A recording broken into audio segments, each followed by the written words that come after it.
এবং ইলেকট্রনিক্স ও প্রিন্ট মিডিয়ার মাধ্যমে আপনারা জেনে গেছেন আজকে একটা শান্তিপূর্ণ কর্মসূচি ছিল।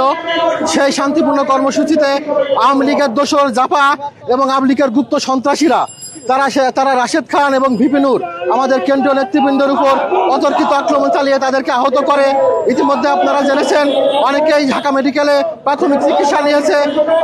একটা জঙ্গি সংগঠন এই জাপার লোকজন এখনো বাংলাদেশে সক্রিয় আছে। এতে আমরা সত্যি অবাক হই এবং বিস্মিত হই।